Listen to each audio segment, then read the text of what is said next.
Excellent. So, right, here we are. Okie doke. Hello, everybody. Hi. Oh gosh, lost my train of thought already. Hi, I'm Tom. If it's your first time watching, this is N.E.S.T Outreach. It's Thursday, the 30th of July. As ever, if you're watching this in video form, feel free to skip forward about 5 minutes. Skip forward 5 minutes just to give chance for people to join the stream that are going to join it.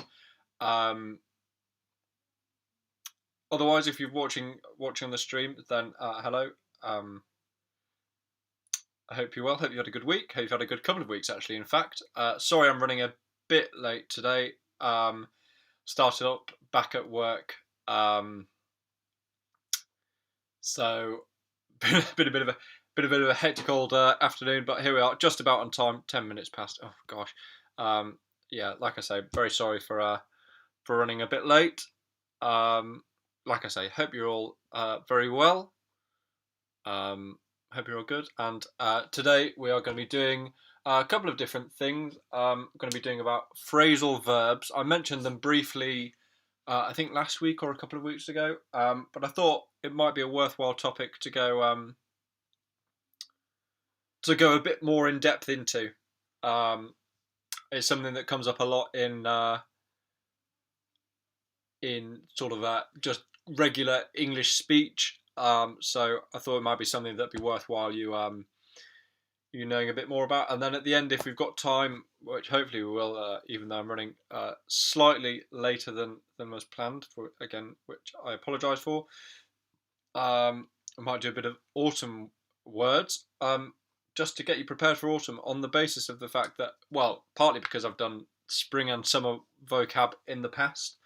And I thought they were sort of enjoyable little topics, and also because this might actually be by last live stream might be having a bit of a mix about with what sessions are going on. So I'm not sure what'll be going on necessarily next week.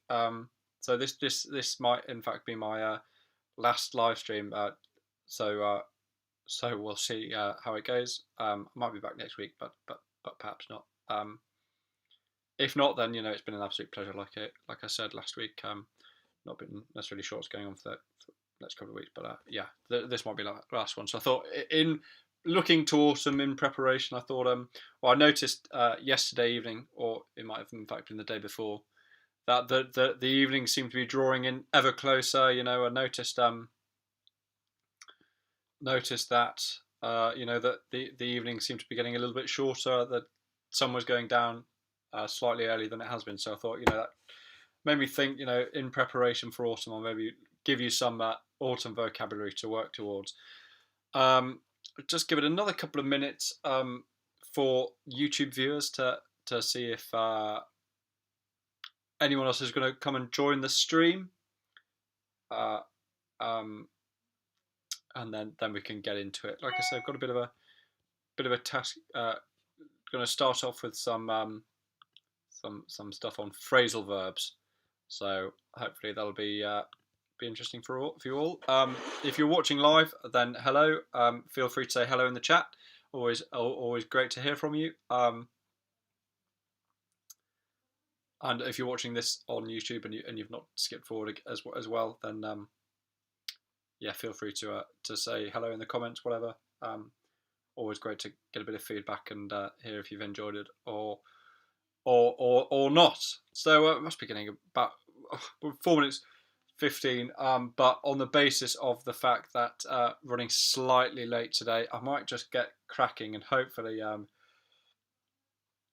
viewers on watching it on the live stream will be able to just catch up and maybe know to skip back a minute. So where are we?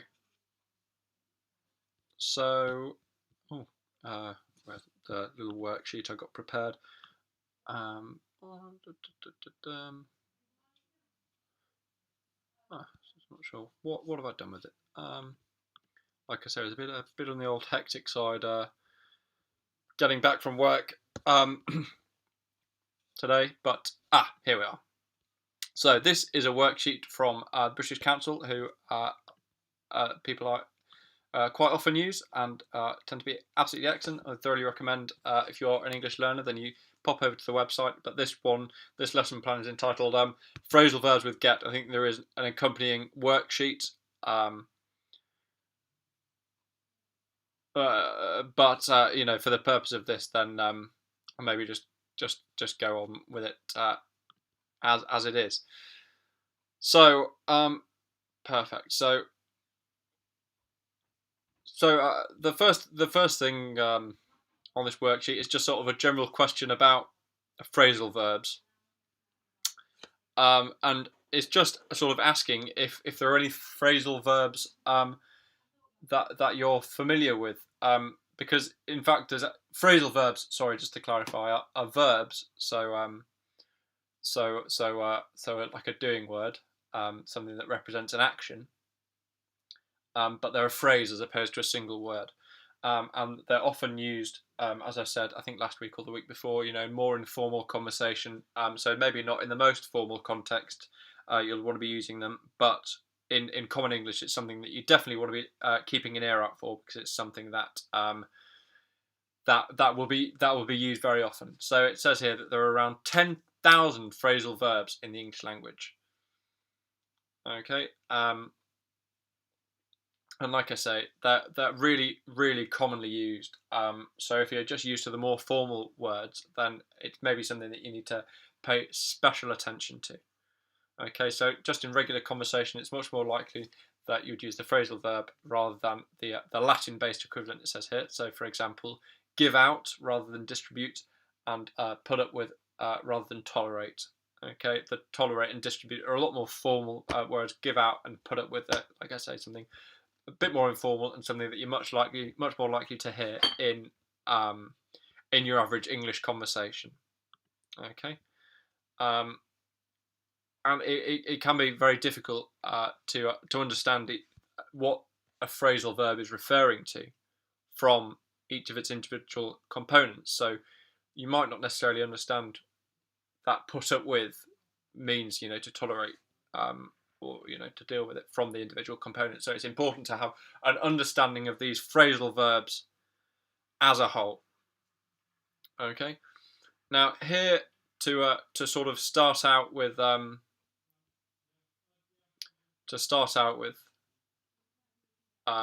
a bit of a conversation here between two people that's going to set out a lot of the phrasal verbs that we're going to be learning about today.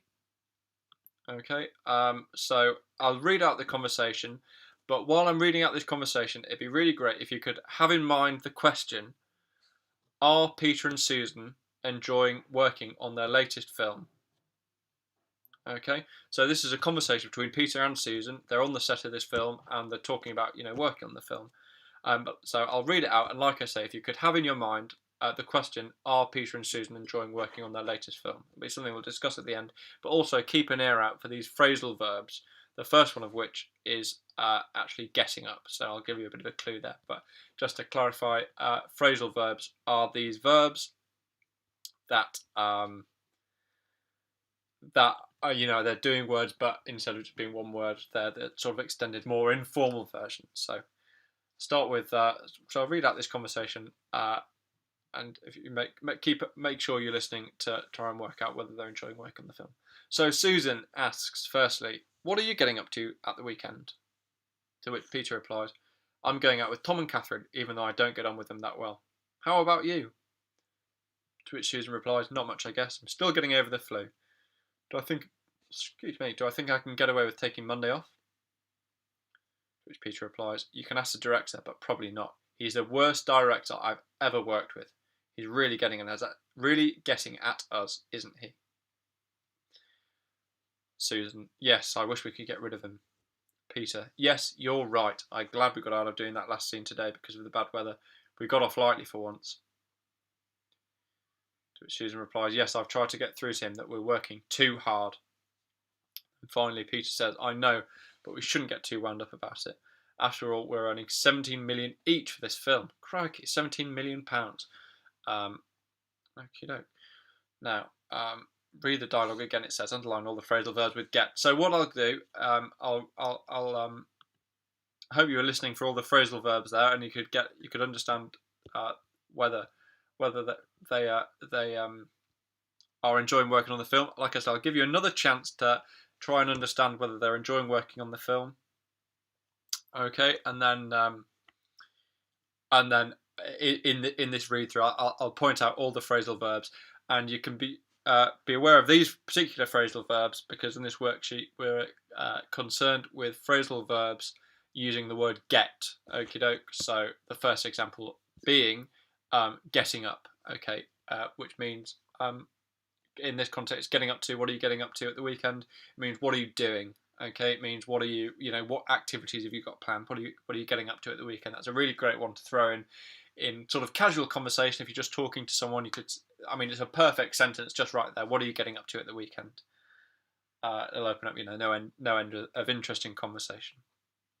So I'll read it through it again, like I say, and point out all of the phrasal verbs. And again, if you can keep an ear out and try and work out whether you think they're enjoying working on this film. Okay, so what are you getting up to at the weekend? Said Susan. The phrasal verb in that sentence being getting up to. Okay, to which Peter replies, I'm going out with Tom and Catherine, even though I don't get on with them that well. How about you? So phrasal verb there. Well, I suppose going out would actually be going out would be one there, which kind of refers to sort of maybe going to a restaurant or the pub. It just sort of means doing an activity with them. But the one that uses the word get in this sentence is get on with them. Get on with them, and that means that you're not that good friends with them, or you don't particularly enjoy spending time with them. You don't, gel. Your personalities don't gel. Okay. Let's have a slurp of coffee. So even though I don't get on with them that well. Susan, not much, I guess. I'm still getting over the flu. Do you think I can get away with taking Monday off? So there's actually two of these phrasal verbs with get in that sentence there. So getting over the flu. So getting over there, which means recovering from in this context. So if you're getting over an illness, it means you're not quite better yet, but you're getting better. Getting over the flu. And then secondly, do you think I can get away with taking Monday off? So get away means, do you think I can maybe sort of push my luck with it a bit? You could get away with it. I think I will. So basically, it means if you're breaking the rules, sort of, and if you're asking, do you think I can get away with it? It means, do you think that I'll get found out? Basically, do you think I'll get caught breaking the rules? Peter, you can ask the director, but probably not. He's the worst director I've ever worked with. He's really getting at us, isn't he? So getting at us, getting at, that means in this case just sort of being rude, being nasty, getting at us. If you're getting at someone, then you're probably being quite unkind to them. Okay. Where are we? Then Susan, yes, I wish we could get rid of him. So get rid means to, leave it somewhere, throw it in a bin, just abandon it. Just don't want to be doing with it anymore. If you want to get rid of something, then you completely are just done with it, fed up, whatever. Okay, Peter, yes, you're right. I'm glad we got out of doing that last scene today because of the bad weather. We got off lightly for once. Now, got off lightly. Should I say means that sort of you if you got off lightly, it means that you sort of escaped without much punishment. So in this case, they didn't want to do that last scene, and they got off lightly without doing it. So they were lucky, you might say. Got off lightly. So if you'd committed a crime, and you maybe should have got 10 years in prison, but you only got 5, then people might say that you got off lightly. Susan, yes, I've tried to get through to him that we're working too hard. So get through. So that in this context means communicate. I'm trying to get through to him, but he's not listening. So I think this maybe refers to being on the telephone. If you're trying to call someone, but you know the telephone line's not working or they're not picking up, then you'd maybe say, oh, I can't get through to them. But that applies more generally in just in conversation as well. If you're trying to say something but someone's not listening to it, then you could say, oh, I'm not getting through to them. And then finally, Peter, I know, but we shouldn't get too wound up about it. After all, we're earning 17 million each for this film.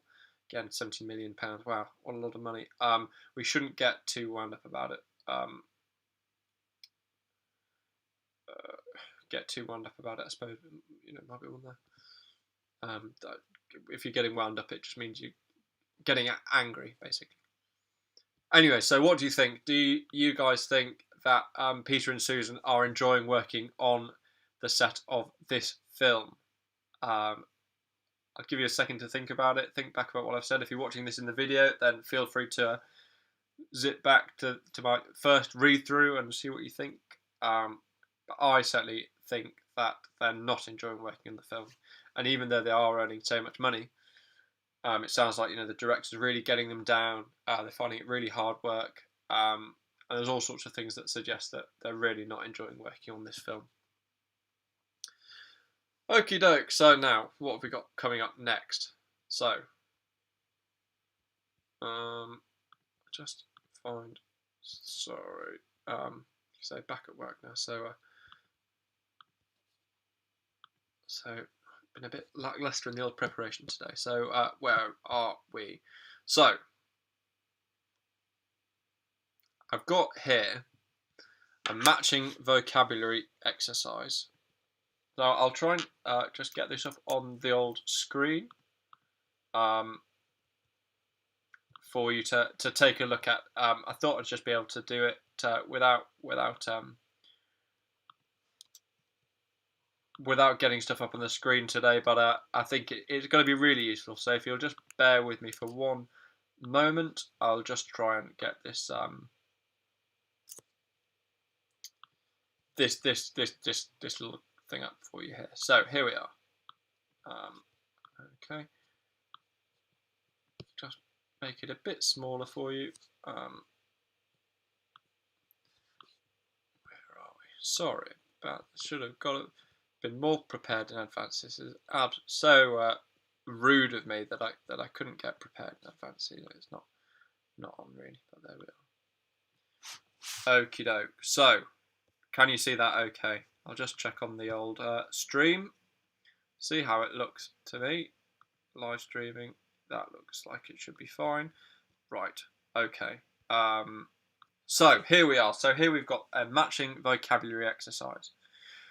So here, what we're asked to do, what the challenge is to match the phrasal verbs from the dialogue to the meaning. Now I've already sort of given you a bit of a help with this one, gone through and tried to give my own personal sort of understanding of what these different phrasal verbs mean. But here we've got, excuse me, the proper definitions that should be a bit more clear for you. So what have we got? So the first phrasal verb, I'll read them out for you. Read them out all for you, in case you're listening to this and can't necessarily see it or whatever.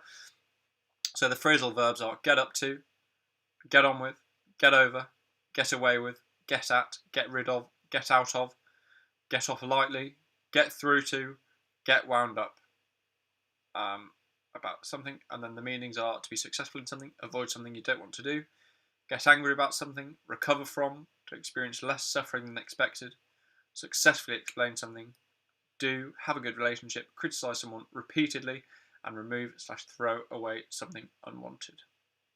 So the first example, as you can see from the worksheet, get up to matches with number 7, do. So if you get up to, do. Like I say, if you're getting up, what did you get up to at the weekend? What did you do at the weekend? Okay, now, B, get on with someone. Get on with someone. What do you think this might mean? I know I'll try and sort of fairly much zip through these because I've already given my own sort of personal definitions as to how I understand them. So get on with matches up with have a good relationship. If you get on with someone, you have a good relationship with them. if you get over something or someone, it means that you recover from. So if you get over a wound, like I say, then it means you're getting better from it. Get away with something. That means to to experience less suffering than expected. Or no, sorry. To get away with, be successful in something, I suppose. I'm not sure that's not necessarily the best definition, but get at someone. That means criticize someone repeatedly, like I say, just sort of being nasty, unpleasant, being overly critical. I think I would say if you're getting at someone to an unnecessary extent. It's not like constructive criticism. Like if you might get some feedback on a piece of work you might have done for college or whatever. It's more just for nastiness. So F, get rid of something or someone. That means to remove / throw away something unwanted, as you would do with some rubbish. Get out of doing something means avoid doing something you don't want to do. Get off lightly means to experience less suffering than expected, as like with the prison example, like getting only 5 years in prison rather than 10 or whatever, in an extreme case. Get off lightly means to get off lightly. I've done that one. Get through to someone means to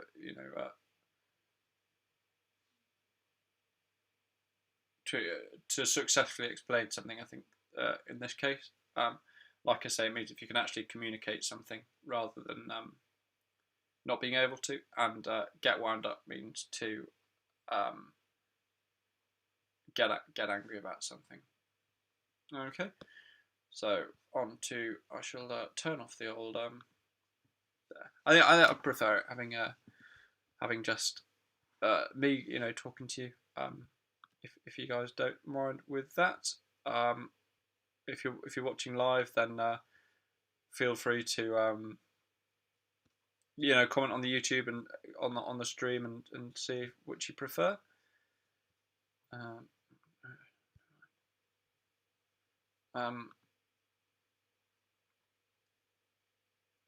So again, we've got a gap fill here.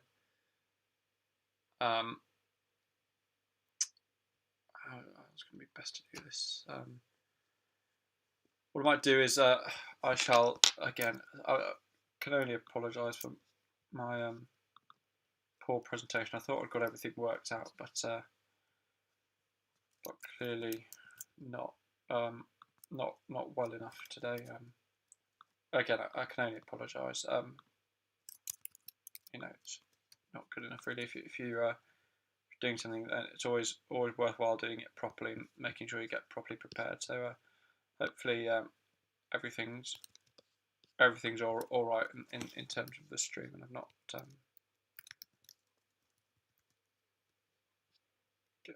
get through.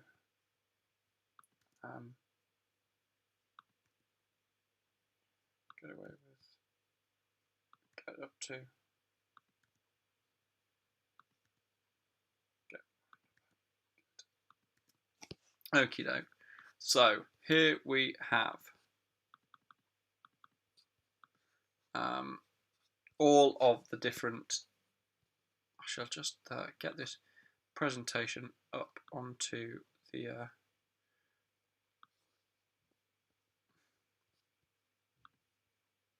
Again, I can only apologise for being underprepared. It's not good enough, is it really? I can only apologise sincerely for that. Where are we? So, not like me at all. I normally like to be very prepared for these, but like I say, we've been back at work. It's been a bit of a more hectic day today. So anyway, I digress. So here I have for you all of these phrasal verbs that we've been going through, and I shall read out some sentences, okay, with the phrasal verbs missing, and then you can maybe have a think about which one might go into which gap. Okie doke. So again, just to repeat, the phrasal verbs are get rid of, get through to, get off lightly, get out of, get away with, get up to, get on with, get over, get wound up, and get at. The example sentence that we've got here is my mum is always blank me to start a family, and the example is get at. So my mum's always getting at me to start a family, which means mum's always pestering and whatever, trying to convince you to start a family. So the first proper example: I think criminals blank in this country, they never get sent to prison for long enough. Oh, so this one fits in perfectly with the old with the example that I've been giving. I think criminals blank in this country never get sent to prison for long enough. Now, what we've been saying about prisoners getting less of a prison sentence than expected, it means get away with. Okay, no. I think criminals get away with. Sorry, wrong. Been using the example, using it as an example. I can't even get it right myself. I think criminals get off lightly in this country, I'm afraid. Which I'm not sure is necessarily the case. I'm not sure I agree with that, but certainly sure that's what some people think. Criminals get off too lightly in the country and never get sent to prison for long enough. So that's there. I think criminals get off lightly. Number 2, this washing machine is too old. We need to blank it. Now, which one do we think? So, if you can remember the definition, so what do we think? The washing machine is too old, it's useless, don't want it anymore. Now, what would you do with it in that situation? I would suggest that you would get rid of it. Okay, the washing machine is too old, we need to get rid of it. Number 3, I don't know how we managed to win. We should never have got that penalty. We really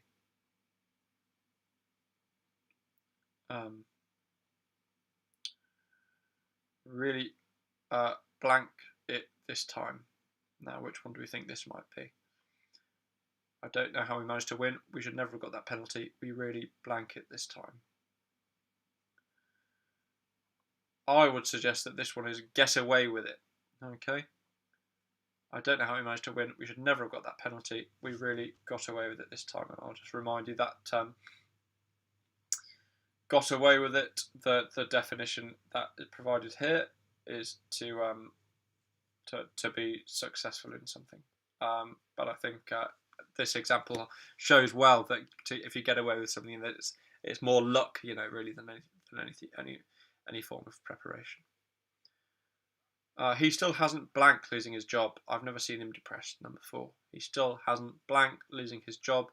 I've never seen him so depressed. Now, which one do we think this might be?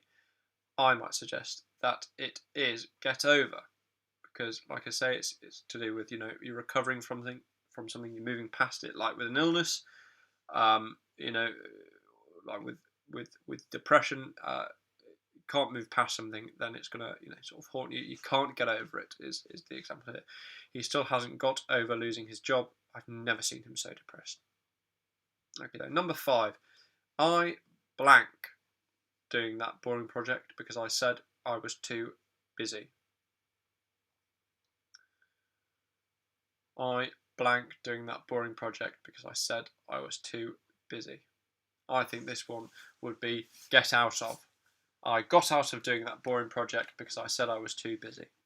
Now, if you remember, of course, get out of means avoiding something that you don't want to do. I got out of doing that boring project because I said I was too busy. Number 6, I can't blank my students about the importance of speaking English. They only want to do written grammar exercises. Okay, what do we think about that one? I can't blank my students about the importance of speaking English. Very important thing, as hopefully you've learned something over the course of these lessons over the past few months. I can't blank my students about the importance of speaking English. They only want to do written grammar exercise. Now, what is the teacher trying to do here? She's trying to communicate with her students. Communicate successfully, might I add. Now, what was the phrasal verb for communicating successfully? It was, of course, get through to. I can't get through to my students about the importance of speaking English. They only want written grammar exercises. Okay, number 7. I didn't blank much last weekend. I just stayed in and watched DVDs. Now, if you remember, right back from the start of the dialogue, what did we say about the weekend that was the perfect sentence for asking what somebody is planning on doing, has been doing at the weekend? You, of course, say, what did you get up to at the weekend, or what will you be getting up to at the weekend if it's the future. So in this instance, you might have asked, oh, what did you get up to at the weekend? To which they replied, I didn't get up to much last weekend. I just stayed in and watched DVDs. Or in the modern case, I'm sure Netflix or any number of things. But of course, DVDs are still out and about. Number 8, I blank by the neighbour's dog. He's always barking and keeps me awake at night. I'm getting really angry. I blank by the neighbour's dog. He's always barking and keeps me awake at night. I'm getting really angry. Okay. What do we think? Getting really angry. Which one sort of meant that type of thing? I would suggest that it might be I get wound up by the neighbour's dog. I am getting really angry. He's always barking and keeps me awake at night. And then finally, number 9, I don't blank my mother-in-law. She's always telling me what to do and she's really annoying. I don't blank my mother-in-law. I might suggest that this one goes with I don't get on with my mother-in-law. They don't gel as people, whatever. One of those things. Okay, so that's that. Now, finally, for this sort of phrasal verb section, before we go into our little section about briefly autumn and some vocabulary that you can use after August is over and as we move into autumn. I've got some little questions that if you're watching this with a friend, or if you want to make a note of them or whatever for use in future, then there might be really great talking points. Or if you can make some notes about what you think, then whatever. They're just things that you can maybe get you thinking, or indeed speaking if you're doing this with a friend. So here are some questions. I'll just leave them open. If you want to jot them down and you're watching this in the video, then feel free to pause it after each question and write it down. But the questions are as follows. There's 10 questions which go something like this. So number 1, what lies have you told to get out of doing something? What lies have you told to get out of doing something? Sure we can all think of a few lies that we've told over the years to get out of something we don't want to necessarily do. Okay. Number 2, who gets at you? What about? Is there anyone always criticising you? Fed up of it, whatever. And what are they criticising you about? So who gets at you? What about? Number 3, tell about how you got over a disappointment. Again, I'm sure we've all had a few disappointments in our life. We all, I'm sure, got over them. Anyone would love to hear about how you got over a disappointment. Might give them some advice about how they themselves might get over a disappointment in their life. And number 4, is there anyone who you find it difficult to get through to? What's the problem? That's an interesting one. I'm sure, again, we've all got people in life that we don't necessarily gel with, don't have the best relationship with. Or indeed can't get through to you, can't communicate with them properly. So what's the problem in terms of communication? Is it it might be your English skills, and again, hopefully in these lessons over the past few months you've learned some more ways to get through to people. So that's that. Number 5, is there anyone you don't get on with at work, school, or university? And what's the problem there? Again, is there anyone not got the best relationship with? Might be a bit of conflict there. Why don't you get on? What's the problem? Okay. Number 6, tell us about a time when you did something bad at your school and got off lightly. Definitely something. Certainly, I schoolboy. Sort of break the rules on occasion. You know, some of us might even got away with it. So, be a very interesting question. What did you get up to last weekend? Again, an absolutely brilliant question to ask. You know, friends, family, whatever. What did you get up to last weekend? Number 8. How well do you get on with everyone in your family? How would you get on with them? Number 9. Do you prefer to get rid of old things or keep them forever? And then number 10. When was the last time you got wound up, and what about?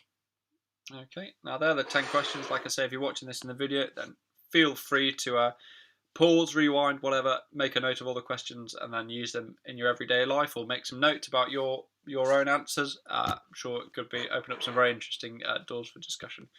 Now, moving on in the last sort of 10 minutes, our lesson has as ever gone extremely quickly. But now to move on to the final section about some awesome vocabulary. I might maybe just only get the chance to introduce a bit of the old vocabulary, and then I'll invite you to maybe have a look at the worksheet yourself. This is one from linguahouse.com, who I've used very frequently in the past, and are always absolutely excellent. Now I'll just put this on the screen, the little worksheet. Where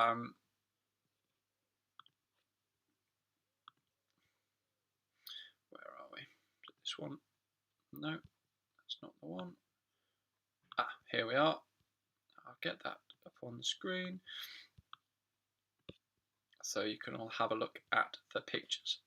Now, here we have some, oh dearie me, on the wrong screen. I moved myself about there. Hopefully that wasn't too jarring, as it were. I'll just get this worksheet up, get myself out of the way. Brilliant.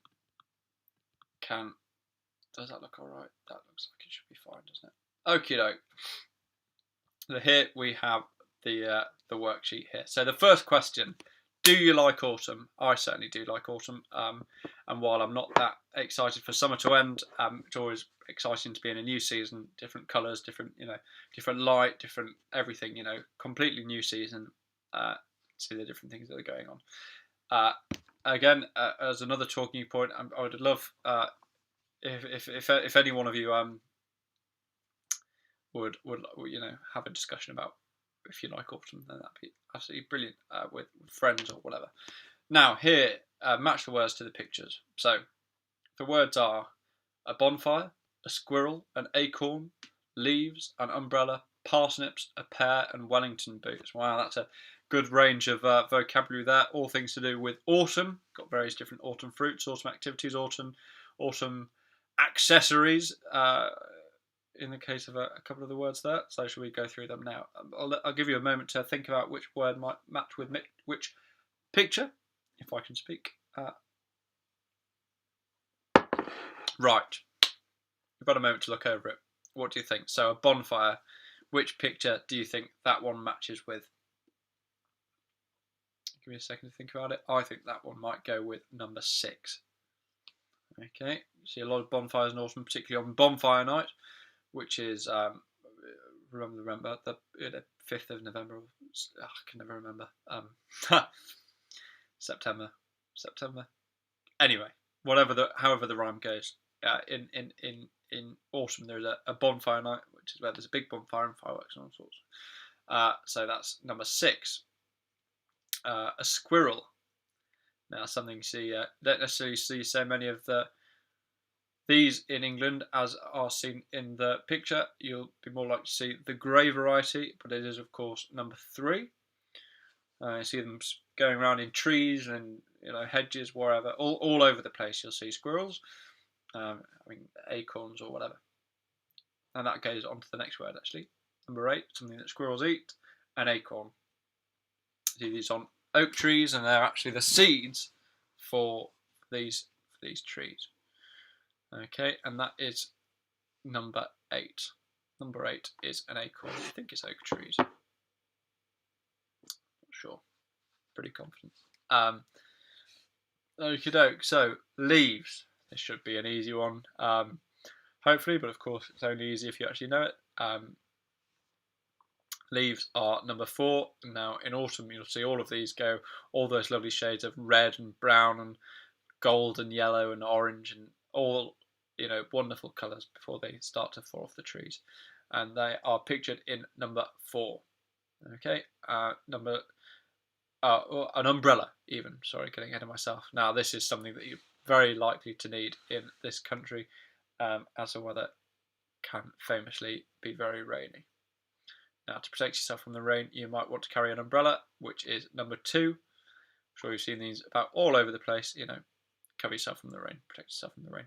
Now, parsnips. This one might be a bit more of a tricky one for some of you.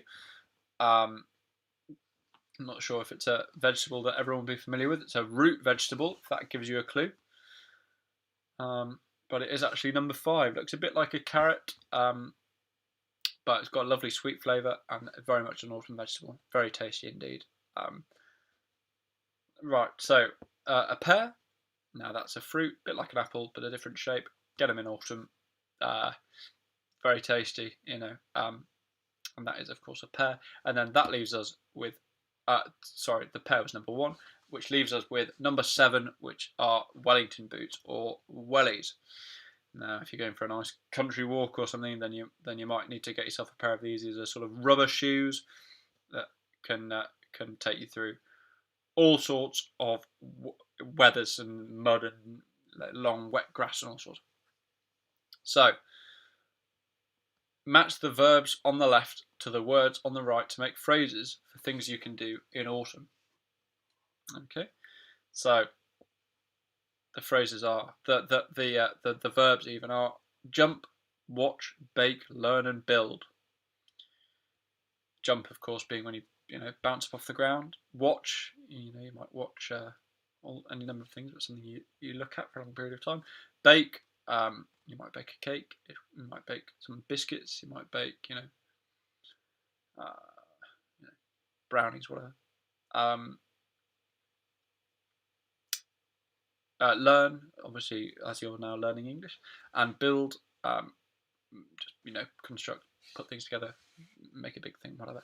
So, firstly, jump in the leaves. I would go with. If you've got your wellies on, you might see a big pile of big crunchy brown leaves that you might like to jump in, and it makes a really loud rustling noise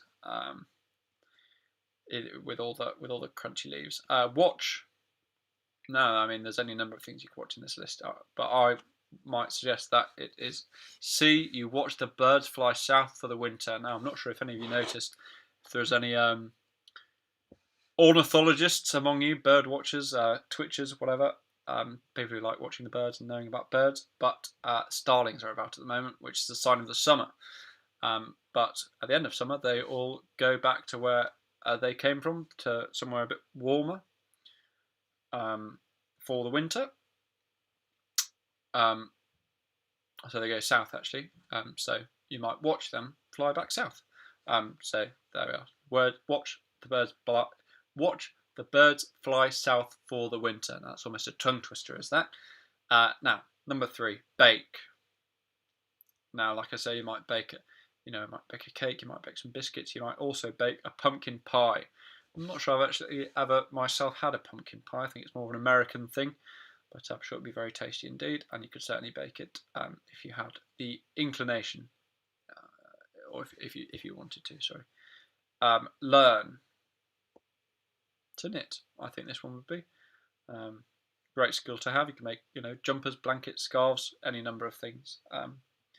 Even if you're good enough to make a jumper just like this one, not that you'd want to. It's not necessarily the most fashionable thing on earth.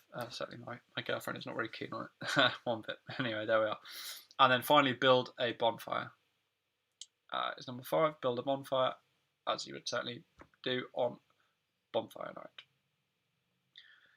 Now, I think finally for today, I'll just show the festivals and special days in autumn one if you want to have a look over it yourself. But I think as we've only got 3 minutes left, I'll just stick to this when is autumn section as is highlighted here. So we've got all these words below: December, southern, food, summer, leaves, time, March, weather, school, and winter. Okay, and then we'll just go through, and in the last couple of minutes of this lesson, fill in the gaps. And again, just before I go through this, I'd just like to, in case this is indeed my final live stream, I'd just like to thank you all very much for watching. Anyone who has watched over these few months.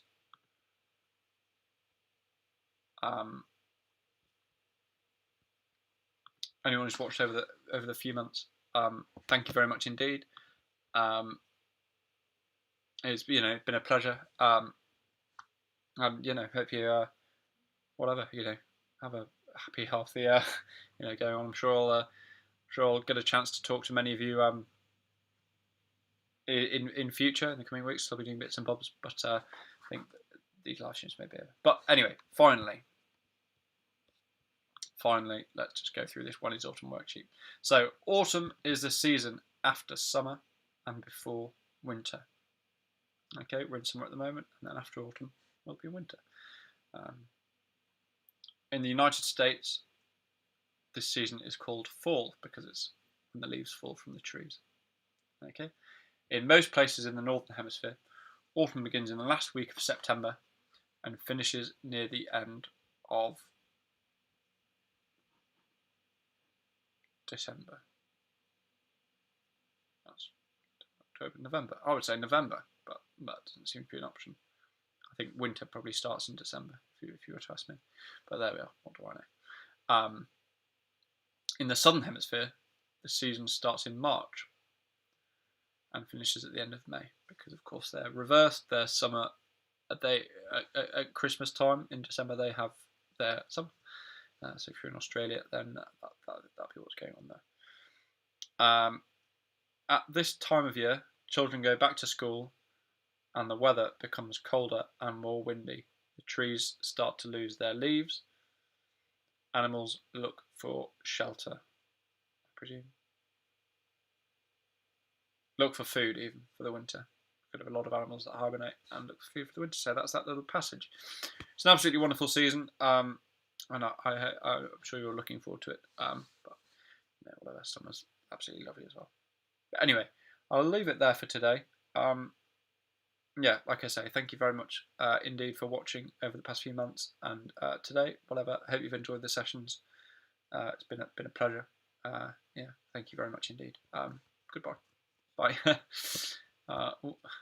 Not even on the right tab. Can't even flip in sign off properly. Yes, thank you very much indeed. Goodbye.